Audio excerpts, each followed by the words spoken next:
guys, this is Otaku Feedbacks, and this feedback will be my first attempt on lip sync animation.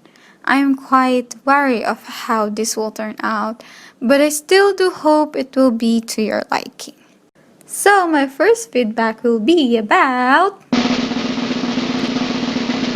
the top 3 ongoing anime that made it to 2020. So, without further ado, let's get started.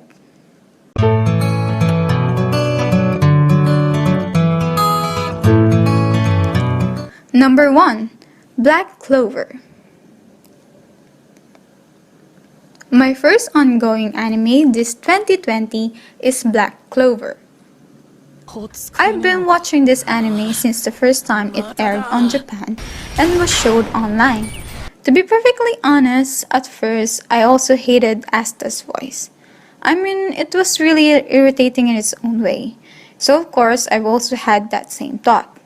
Also, there were many times that I had the thought of dropping this anime. Probably on the early stage since the story flow was too slow and I am such an impatient person.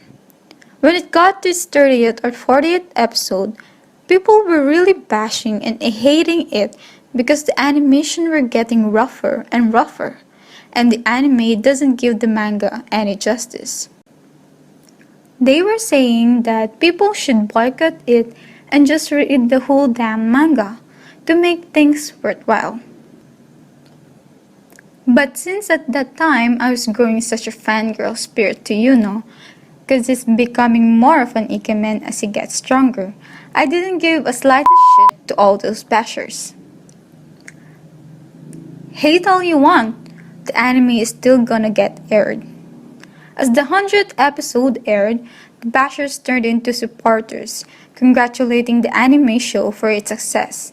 And I'm just reading their comments and saying, wait, you were just hating the show just a while ago, and you'd give me that plastic attitude? Like what? Well, anyway, Black Clover made it to 2020, and it's a big hard slap for those basher. Serves you right. I was annoyed by Asta's voice, but I would not for the heck of me bash the animators and the animator studio, because they are hard workers of their own accord. They are such underappreciated individuals. That's why, for the creators of Black Clover, you did a good job. Proud of y'all. Number 2. Boku no Hero Academia. One of the most talked and most hyped anime, and is now on its 4th season, is Boku no Hero Academia. The story plot revolves on Midoriya Izuku, known as Deku, who is so quirkless in a world full of quirk. Quirk is like a power, so everyone has a unique power of their own. But in the midst of them is a boy who is aspiring to become the greatest hero, but was crushed when he learned that he was quirkless. The story then revolves on how he inherited the powers of the greatest hero, which is also his idol, by eating a strand of his hair. Through that, he was able to be admitted in a top hero school despite the fact that he was quirkless, and strived to be the number 1 hero, which is his dream. He fought with quite a lot of villains and injured himself more than he let himself be healed. To be honest, I sometimes think he's a masochist. And now on the 4th season, he's also faced with a newfound struggle and the fact that he was the second option successor for the one-for-all quirk, the quirk of the previous number 1 hero, All Might. He was hurt of course, but then he still needs to do his job as hero and to save the people who needs to be saved. The current episode in this season is quite heartbreaking, so I'm kind of taking my time on watching it. I don't read the manga, not because I'm not a reader. Actually, I'm an avid manga reader, but because I want to appreciate the animation and the animators who work hard for it. But even then, I am quite open for spoilers, because I'm not too good with so much suspense, so I need some relevant info to calm my heart.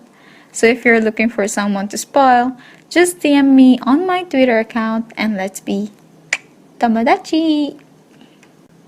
Number 3. Ahiru no Sora. If you're into sports anime such as Haikyuu, Free, or even Slam Dunk, then you might be interested in this anime. It's a shonen sport revolving on the main character, who is Sora.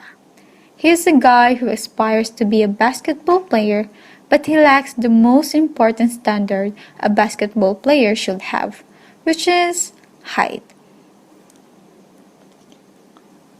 He was too short, probably because he inherited his mom's genes. But even then, he didn't let his height take over the passion he has for basketball.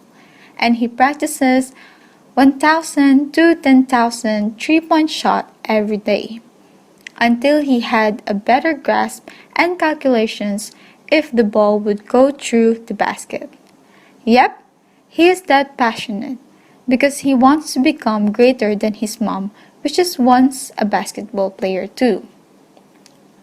Not only does he lack in height, but his teammates has their own struggles of their own accord, such as that they lack talent or they are not too serious about being a basketball player.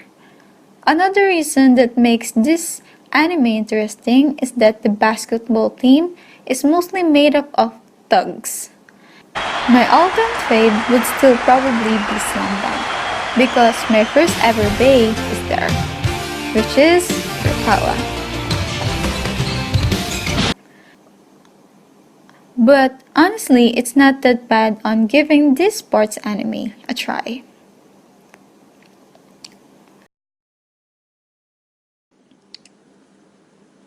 So that's all for my top 3 ongoing anime this 2020. How about you? What are the animes that you're still continuing to watch this 2020? Hit me up on the comment below. Also, if you like this video, be sure to give us a thumbs up and subscribe for more anime feedbacks. Until the next feedback, mata ne! Bye bye!